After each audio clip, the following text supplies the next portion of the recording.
Gravitation. ये दिख रहा है ना।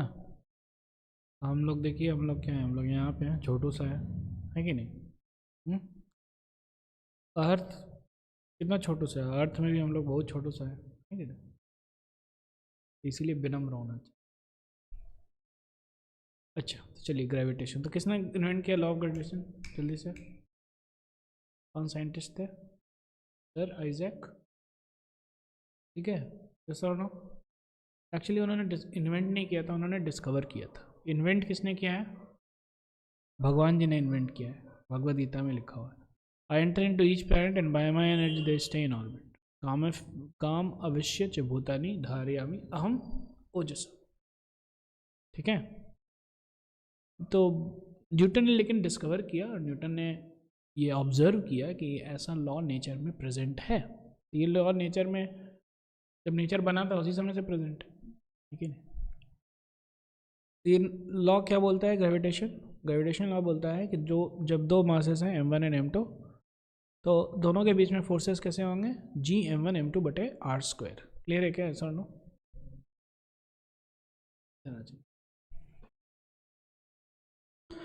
और ये जो है, ये G क्या है? G is universal law of gravitation. m1 and m2 are the two masses and r is the distance between the centre of the masses. ठीक है। यूनिवर्सल लॉ ऑफ ग्रेविटेशन में जो ग्रेविटेशनल कांस्टेंट यूज होता है G, उसका value क्या है?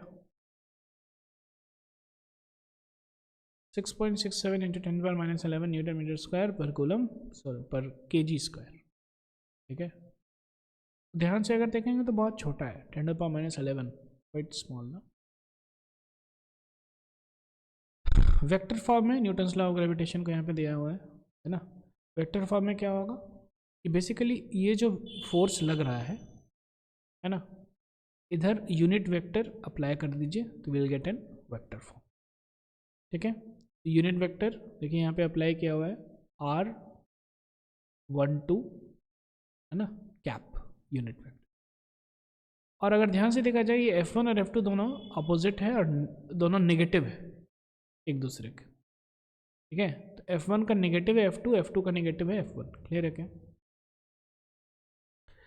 तो प्रॉपर्टीज क्या होता है ग्रेविटेशनल फोर्स का? पहले ही एक्शन रिएक्शन पेयर है। एक्शन रिएक्शन पेयर मतलब इक्वल है, अपोजिट है। It acts on different bodies, दोनों अलग अलग बॉडी पे लग रहा है। और लास्टली नेचर ऑफ फोर्स दोनों का सेम है, तभी एक्शन रिएक्शन पेयर होता है। नेचर ऑफ फोर्स मतलब कि दोनों पे देखिए ग्रेविटेशनल फोर्स नहीं लग रहा है, इस पर भी ग्रेविटेशनल लग रहा है, इस पर भी ग्रेविटेशनल फोर्स नहीं लग रहा है। अच्छा, नेचर ऑफ फोर्स कैसे, कितने होते हैं? नेचर में 4 प्रकार के फोर्सेस होते हैं। ग्रेविटेशनल फोर्स, इलेक्ट्रोस्टैटिक फोर्स या फिर electromagnetic force, strong nuclear forces and week nuclear force. तो ये चारों फोर्स जो है, कोई सा भी फोर्स इस पूरे ब्रह्मांड में इस 4 फोर्सेस में कैटेगराइज हो जाएगा। ठीक है। जैसे कि फॉर एग्जांपल हम एक रस्सी पकड़ के किसी को खींच रहे हैं, रस्सी बांध के किसी को खींच रहे हैं, वो आ जाएगा इलेक्ट्रोमैग्नेटिक फोर्स के अंतर्गत, क्योंकि उसमें नॉर्मल और फ्रिक्शन दोनों काम कर रहा है, टेंशन भी काम कर रहा है। क्लियर है क्या? तो दीज आर इलेक्ट्रोमैग्नेटिक फोर्सेस जो कि काम कर रहे हैं। ग्रेविटेशनल फोर्स ग्रेविटी के कारण, और 2 मासेस के बीच में फोर्स जो अट्रैक्शन हो रहा है उसके कारण।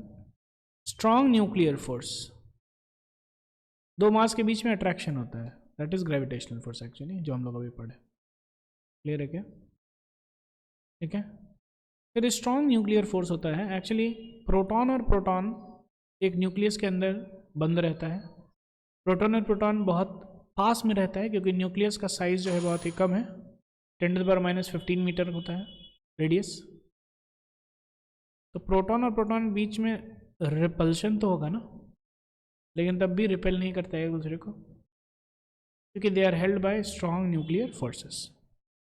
वीक न्यूक्लियर फोर्स जो है that is responsible for radioactivity. Properties of gravitational force second, ये हमेशा अट्रैक्टिव रहेगा। It will always act irrespective of the medium between them, कोई सा मीडियम रहे एक्ट करेगा ये। It is conservative in nature. Conservative का मतलब क्या है कि वर्क डन जो है वो इंडिपेंडेंट रहेगा किसके? पाथ के। It acts along the line joining both the masses, इन दोनों का लाइन, इन दोनों को जोड़ दीजिए, इसी लाइन के अलॉन्ग जो है फोर्स होगा, that's why it is known as central force. It is the force between the two bodies and it doesn't depend upon the presence of other bodies. अगर यहाँ पे 4-5 बॉडी और रख लीजिए, सबसे ये फोर्स लगेगा इसको, ठीक है। और ये जो है इन दोनों के बीच में, इन दोनों के बीच का फोर्स जो है कोई इफेक्ट नहीं पड़ेगा। अब 75 बॉडी रख लीजिए, तो भले 75 बॉडी M1 पे भी फोर्स लगाए, M2 पे भी फोर्स लगाए, लेकिन M1 और M2 के बीच में जो आपस में ये लोग फोर्स लगा रहा है, ये अफेक्ट नहीं होने वाला है, कोई फर्क नहीं आने वाला। Gravitational force is negligible in case of light bodies, क्योंकि G का वैल्यू ही बहुत कम था, 6.67 × 10⁻11 था। तो अगर मास भी कम होगा तो ग्रेविटेशनल फोर्स कुछ नहीं लग पाएगा। क्लियर है क्या? लेकिन बहुत बड़ा बड़ा बॉडीज़ है, स्टार्स है, सैटेलाइट्स है, तो उस पर जो है हम लोग बहुत अच्छे से क्लियरली ऑब्जर्व कर सकते हैं planets. Gravitational force is a long range force, that is gravitational force between two bodies is effective even if their separation is very large. बहुत लार्ज सेपरेशन होगा तो भी हम लोग ग्रेविटेशनल फोर्स लगता है। एग्जाम्पल सन एंड अर्थ, बहुत दूर है तब भी तो लग रहा है ना।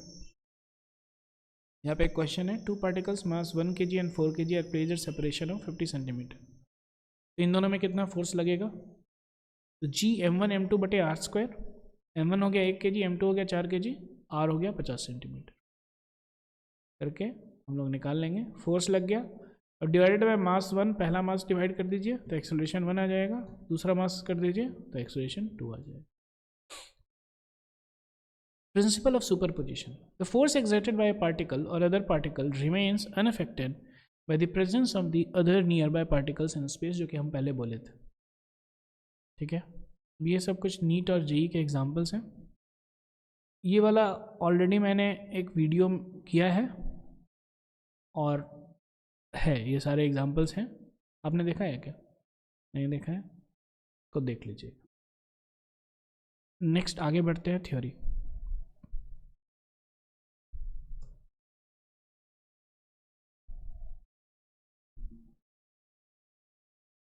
ठीक है, ग्रेविटेशनल फील्ड समझ में आ गया। तो पहला चीज़ हम लोग पढ़े थे क्या? Universal law of gravitation, F is equal to G into m1 m2 divided by r², है ना।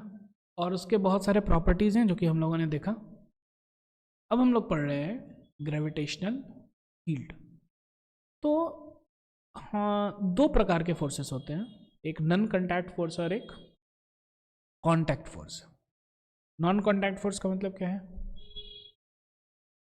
बिना टच होकर के लग जाएगा फोर्स, जैसे कि एक मैग्नेट दूसरे मैग्नेट पे बिना टच हुए होता है ना। अगर यहाँ से हम लोग कोई ऑब्जेक्ट छोड़ दें, गिरा दें, धरती माता अट्रैक्ट कर लेगी, बिना कोई कांटेक्ट का है, फोर्स लग रहा है उस पर।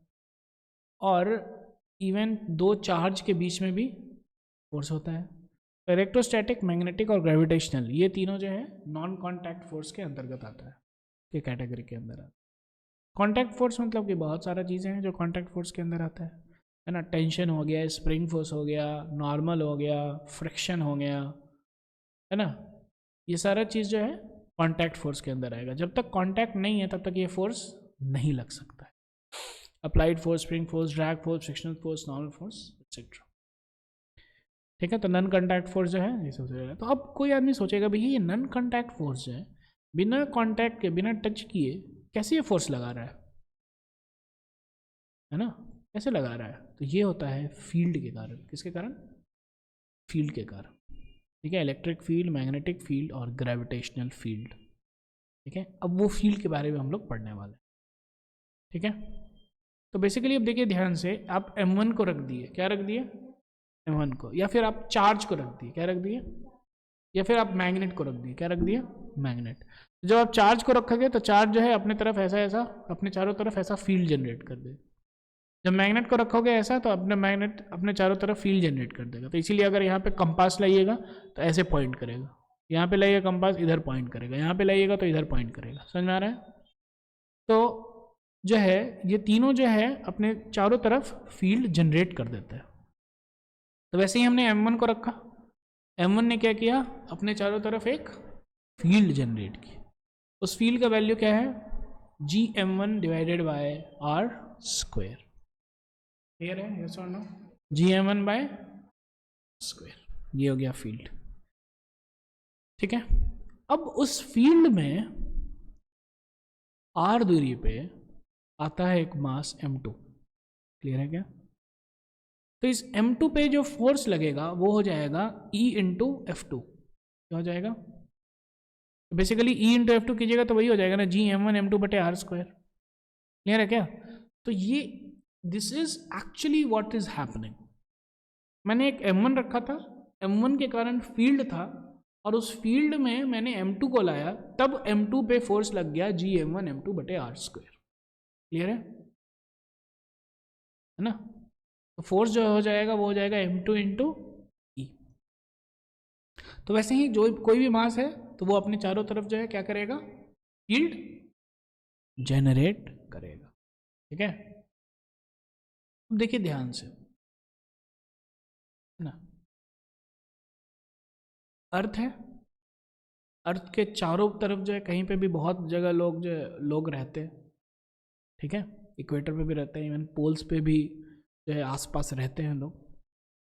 अर्थ जो है सबको अपने सेंटर के तरफ ही अट्रैक्ट करती है, और फोर्स क्या लगता है, G into mass of earth into mass of the person divided by distance between them. तो डिस्टेंस बिटवीन देम क्या हो जाएगा, रेडियस ऑफ अर्थ।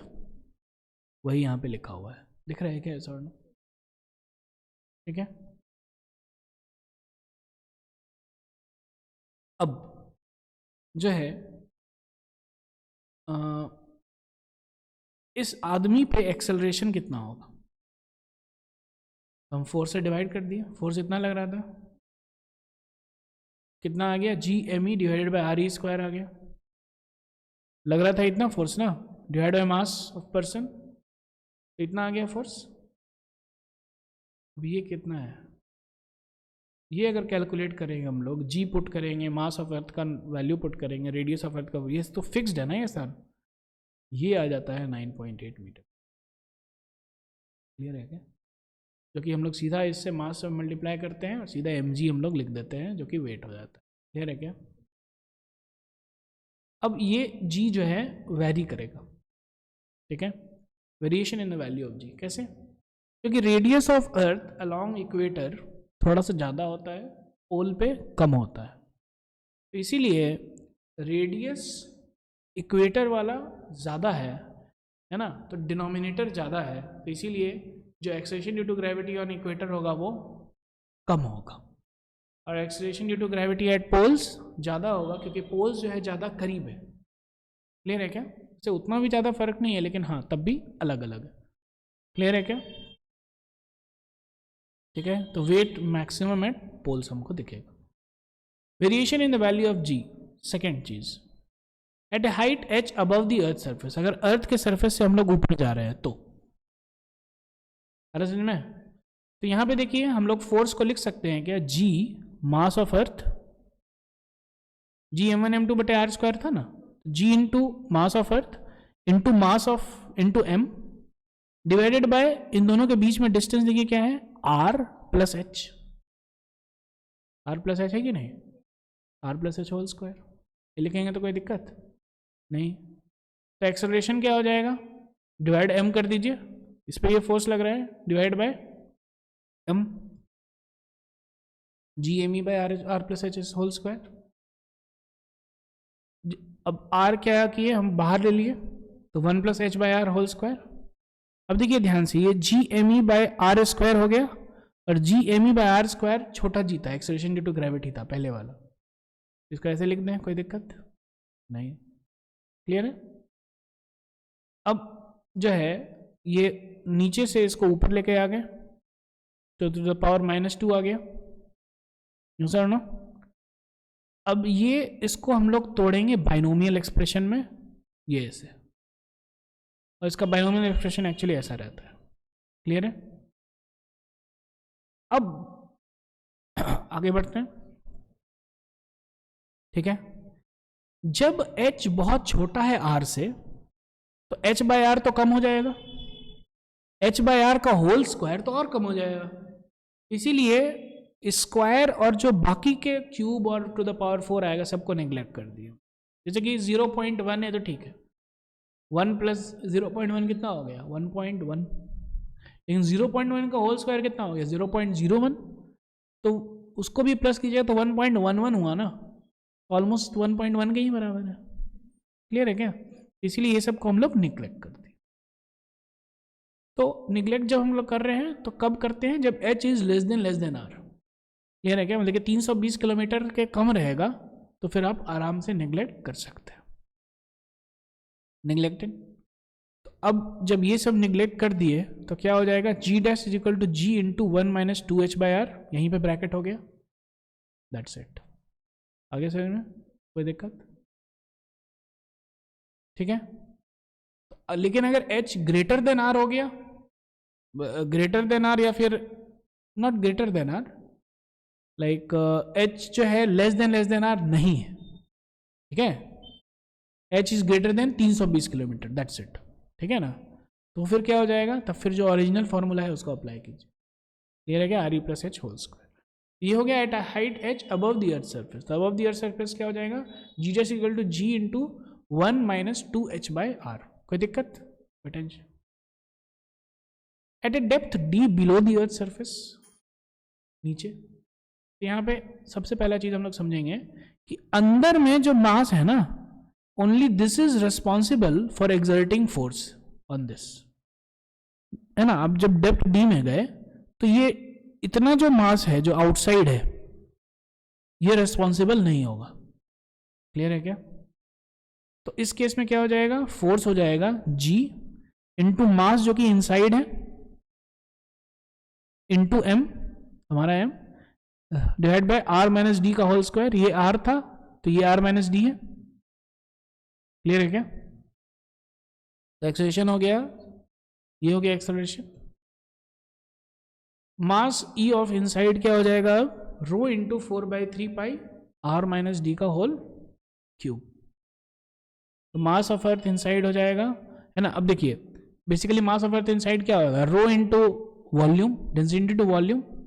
ये वॉल्यूम क्या है, r माइनस डी है ना रेडियस, तो 4/3 pi r minus d whole cube.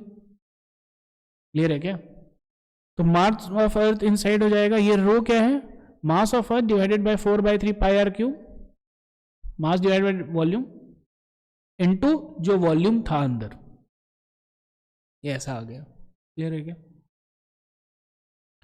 तो g डैश क्या आ जाएगा, gm by r minus d whole square is equal to gme by r cube into r minus d, which is equal to, अब देखिए gme by r square क्या था, g था पहले, तो g by r into r minus d, तो g dash क्या हो जाएगा, g into 1 minus d by r। Clear है क्या? ठीक है, please note that this is an exact formula, not an approximation. यहाँ पे हम लोग कुछ बाइनोमियल वगैरह निकाल के लगा के अप्रॉक्सीमेशन वगैरह हम लोग कुछ नहीं किए। ठीक है, तो अगर ध्यान से देखा जाए ये जो है g1 minus d by r, basically ऊपर में क्या हो जाएगा, r minus d by r, ये है r minus d, r minus d हो गया। यहां से कितना दूर है, यहां से टोटल आ रहा है ना, ये r माइनस डी मतलब कि m कितना दूर है यहाँ से, r माइनस डी यही है ना। क्लियर है क्या? तो इसको अगर x रखें तो हम लोग लिख सकते हैं क्या, g into x by r. तो जितना दूर जा रहे हैं g into x by r हो रहा है g डैश, बेसिकली वो लीनियर आएगा, ये लीनियर है। g dash equal to g into r by r, where r is equal to distance from the centre of earth. समझ में आ रहा है सर? नो। और इधर जो है 1 बाय आर स्क्वायर आएगा। यहां से यहां तक लीनियर हुआ, लेकिन अब आगे जो है वो क्या आएगा, G M E by R square ना, डिस्टेंस बढ़ रहा है अर्थ से, G M E by R square. जब तक अर्थ के इनसाइड था तब तक लीनियर बढ़ा, उसके बाद तो 1 बाय आर स्क्वायर से घटेगा ना। क्लियर है? Variation in the value of G due to the rotation of the earth. Earth का रोटेशन हो रहा है, तो अर्थ का रोटेशन के कारण इधर एक सेंट्रीफ्यूगल फोर्स लग गया ओमेगा स्क्वायर आर, और ये आर जो है आर कॉस थीटा है, क्योंकि ऐसे लगा कर रहे हैं ना। अब जैसे कि कोई ऐसे रोटेट कर रहा है, यहाँ पे जो आदमी है वो तो यही सर्कल में रोटेट कर रहा है ना, क्लियर है क्या? इक्वेटर वाला बहुत बड़ा सर्कल में रोटेट कर रहा है, नॉर्थ पोल वाला तो बहुत कम रोटेट। क्लियर है क्या? इसका जो रेडियस है that is actually r cos theta. Clear है? तो यहाँ पे सेंट्रीफ्यूगल फोर्स लगा और ये जी तो इधर लग ही रहा था, GM1m2 बटे आर स्क्वायर, तो GME बाय आर स्क्वायर तो लग ही रहा था। इन दोनों का वेक्टर सम हो जाएगा G dash due to the rotation of earth. Clear है? ये अगर थीटा है तो ध्यान से देखिए, ये वाला एंगल भी थीटा होगा, इन दोनों के बीच का एंगल हो जाएगा 180 डिग्री माइनस थीटा। तो इन दोनों का अगर हम वेक्टर सम करें तो कुछ ऐसा आएगा, G square plus omega square R whole square plus 2 into है ना G into omega square R into cos 180 minus theta. Clear है? कॉस 180 माइनस थीटा होता है माइनस कॉस थीटा, और ये ओमेगा स्क्वायर आर बहुत कम होता है जी से, तो इसीलिए इसको निग्लेक्ट कर रहे हैं। तो बेसिकली ऐसा आ गया हमारे इक्वेशन। क्लियर है? और इसको बाइनोमियल में किए तो at the end G dash G minus R omega square cos square theta आ गया। क्लियर है? क्यों आ रहा है? क्योंकि सेंट्रीफ्यूगल फोर्स भी लग रहा है, दैट्स इट। ठीक है? तो अब जो है इक्वेटर पे थीटा 0 होगा, तो इक्वेटर पे इसीलिए जी डैश हो जाएगा जी माइनस ओमेगा स्क्वायर आर। पोल पे थीटा 90 डिग्री होगा, इसीलिए वो वहां पे जी डैश जी ही होगा, क्योंकि वहां पे पोल पे कुछ घूम ही नहीं रहा है, वो सेंट्रीफ्यूगल फोर्स लगेगा ही नहीं, सीधा जी, काम खत्म। क्लियर है? ये JEE मेन में आया था। Acceleration due to gravity at height h above the earth surface क्या होगा बताइए? तो जो हम लोग फॉर्मूला लिखे थे, फॉर्मूला हम लोग जो डिराइव किए थे, उसको आपको ये रटना है। ठीक है? तो क्या था, देखिए ध्यान से, क्या था, height h above g into 2h/r। Clear है क्या? एकदम एज इट इज वही फॉर्मूला आ गया था, लिख दीजिए। क्लियर है? R is the radius of, जो मैं वीडियो अपलोड किया हूँ उसमें सॉल्यूशंस हैं, देख लीजिएगा एक बार। ठीक है?